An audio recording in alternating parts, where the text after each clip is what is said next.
Hey, hi everyone, and welcome to today's webinar on Learn to Sell More Garage Policies. My name is Alexa Hill, and I'm the Marketing Manager here at CID. Today we have Teresa Cochran, our Garage Underwriter, sharing her expertise and helping you all learn about garage insurance. Now, as you can tell, you're all muted, but there is a chat feature where you can type your questions in, and we'll answer them throughout the webinar. Teresa is happy to answer all of your questions, so please feel free to chat them in at any time.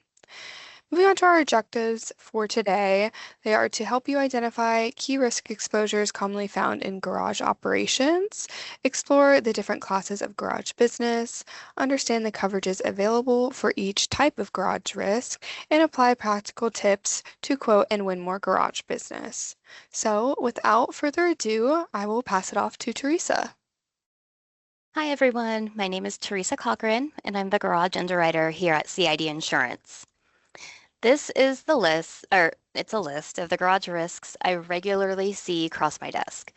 From this list, I have chosen 3 classes that we will focus on today. So we'll be starting with repair shops. When you receive a call requesting a quote, or you're in the field meeting with a repair shop owner, these are some of the questions that you should be asking to get a good understanding of their business. How long have they been in business? Do they have coverage? Any losses? These questions help me to determine what markets I have available and what credits I can apply while quoting. What types of vehicles are they working on, and what types of repair work are they offering? The garage application does a great job of breaking down the different repair classes. So the garage app would be a great tool to have on hand while gathering information. You should also be asking, are all repairs done at their garage location, or are they performing mobile repairs? Any pickup or delivery of customer autos? These are all potential driving exposures that we need to identify. And how are the autos kept overnight? Are they kept inside the building, in a fenced-in lot, or an open lot? Are they parked on the street? These answers will determine what type of garage keepers coverage we can offer and theft eligibility. And lastly, how many owners do they have? This includes inactive owners. And how many part-time and full-time employees are there? And what coverages are they looking for? Garage liability is rated on the number of owners and employees, so it is very important to obtain this information. The first example I have is a general automotive repair risk working on private passenger vehicles. There is 1 owner and 3 full-time employees. They've been in business with no coverage, and they don't have any pickup or delivery exposure, and all work is done at their garage location. I would go a step further with my questioning to find out why they are looking for coverage. Did they suffer a loss? Have they not been able to afford insurance? Or maybe their landlord is requiring them to get coverage. The answer will help you find out what's driving them to get a policy and how price sensitive they might be. So let's say the repair shop owner had mistakenly put a dent in a customer's vehicle. He had to cover the expense to get the vehicle fixed and figured it would be to his benefit to get a policy in place in case anything like this were to happen again. So this is the standard repair shop recommending garage liability, which is general liability coverage for a garage risk, garage keepers coverage, which offers coverage for customer vehicles while in their care, custody, and control, and some property coverage such as business personal property and business income would be good options to discuss with this client. There are 2 garage keepers coverage options available, legal liability and direct primary, which are defined on this slide. Each carrier has their own guidelines when it comes to which coverage can be offered, so it is important to find out what law protection they have. And this question is asked on the garage application. So again, going through the garage application with your client or getting familiar with the questions asked on the Garage app is a great way to help gather the information needed. We have a Garage application available on our website, but we can definitely work off of any carrier's Garage application. Now, this next example is not your standard repair shop. They are a mobile repair business working on heavy trucks. The owner has many years of experience in this field and recently decided to start his own business. The owner will only have one part-time employee since he is just starting up, and all work is done at the customer's location, so there's no pickup or delivery exposure. The owner says he needs garage liability, but is not sure what other coverages he may need. So, being a seasoned garage expert that you are, you're going to recommend Garage Keepers since he will have customer vehicles in his care, custody, and control. And he may need some scheduled auto coverage to cover his own company vehicle. And inland marine coverage would be a good option to discuss in order to cover the tools and equipment he brings to his job sites. The last case study we'll review is a used auto dealership.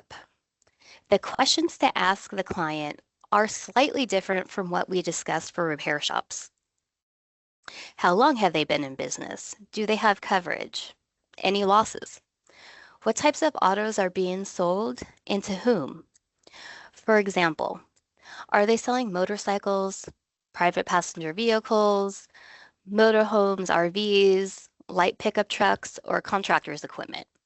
Are they selling to the general public, to other dealerships, or strictly selling vehicles online? Do they work out of an office suite, a warehouse, a home office, or do they have a sales lot? Who they are selling to and where they are selling from will help me determine what type of auto dealer they are and what coverages can be offered given their exposure. The following 2 slides we review will go over the different types of auto dealers there are with a brief description of each. These next 2 bullet points are especially important because this is how I rate for the risk. A complete list of all owners to include inactive owners, all employees and all drivers, furnished drivers, and how many dealer plates they have. So everyone that owns the business, is working for the business, and has a driving exposure should be listed on the garage application. Please note that a furnished driver is someone that drives vehicles off of the lot for personal use. Next, we have lot protection, key controls, and finding out what coverages they are looking for. We briefly touched on lot protection earlier, but not key controls. The carrier wants to make sure that the automobile keys for all for sale autos are locked in a secure location, such as a lockbox in their office. This question is asked on the Garage app as well. Here are the different types of auto dealers. This is really just for your reference, so you are familiar with what types there are. But with the information you provide on the Garage app and what I find performing an online search, I'll be able to appropriately classify them. But the first and most common is a retail auto dealer. This is a dealer selling to the general public with a car lot. A wholesale auto dealer can sell to the general public or other dealerships, but is typically working out of their home, a business suite, or a warehouse.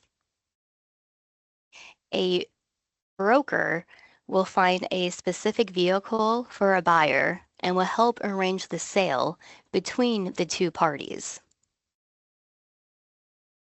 An internet auto dealer is a dealer that completes the buying and selling of a vehicle online, typically without the customer ever seeing the vehicle.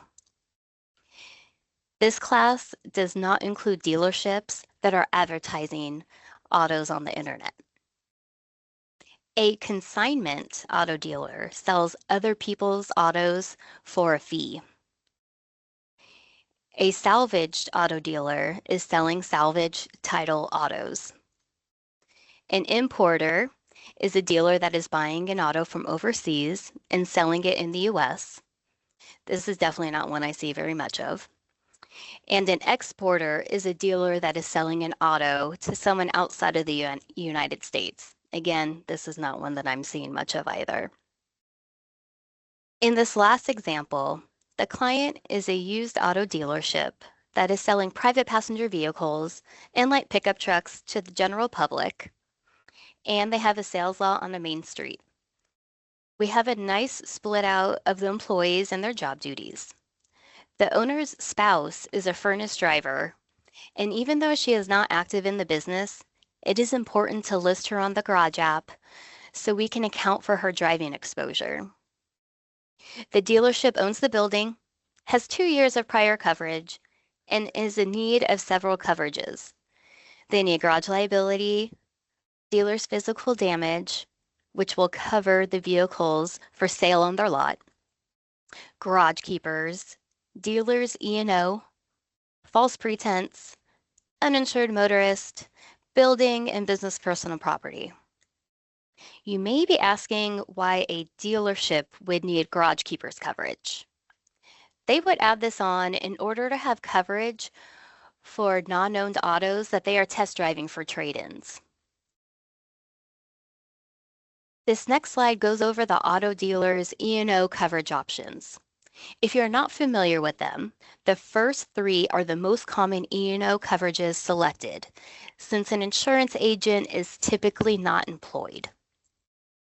A copy of this webinar will be sent to you, so feel free to reference this information and contact me with any questions.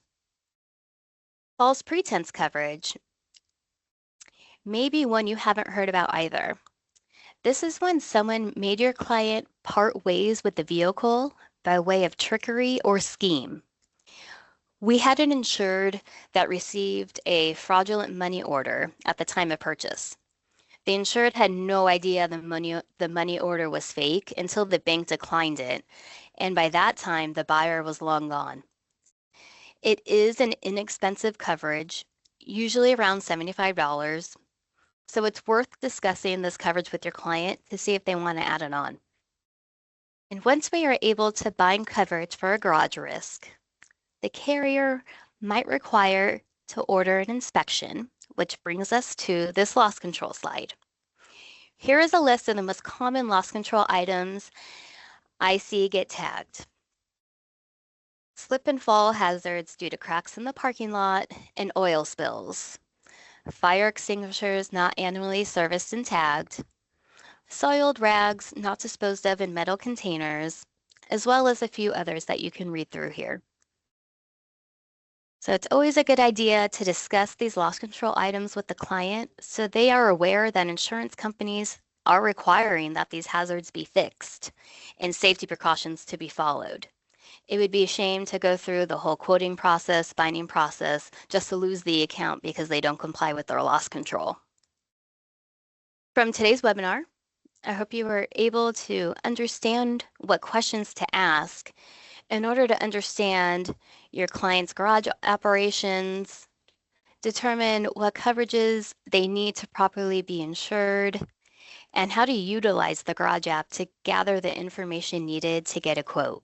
And of course, I'm always here for any questions to help you make sure that your applicant is getting properly insured.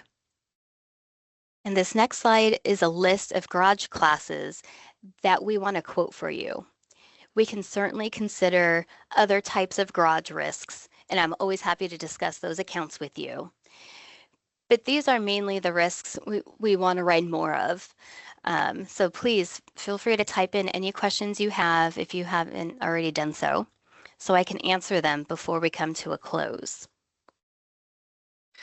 We do have a a question from Bill. He said, I have an opportunity I'd like to discuss with someone. Can someone contact me about how to get a quote? Okay. Yeah, absolutely. I can contact him after the webinar. Awesome. We did have another question on our registration asking about performance jobs or classic car restoration, if that's an appetite we have. Um, that's definitely something we can look at. So the classic or antique repair, we can definitely look at. Um, those usually aren't a problem unless they're performing frame stretching and or fabricating or manufacturing any operating parts. Um, but other than that, we're typically good with the classic car, antique car repair. When it comes to performance repair, that can get a little tricky. Our carriers really need to know what type of work they're performing. Are they making these cars run faster than the auto manufacturer originally intended? So if they're adding NOS and stuff like that to make the car really fly, no, we're not going to have a market for that. Got But it. if they're doing lift kits, lowering kits, maybe some suspension work, that's definitely something we can look at. Okay, great. Anything else before I go to the closing slide? Okay, I'll go. Rosa I'll go asked if here. there is a limit on garage keepers coverage. Um, we do have some carriers that can offer up to 3 million in garage keepers coverage. It's just going to depend on the risk and how much other property coverage they're looking for. Okay.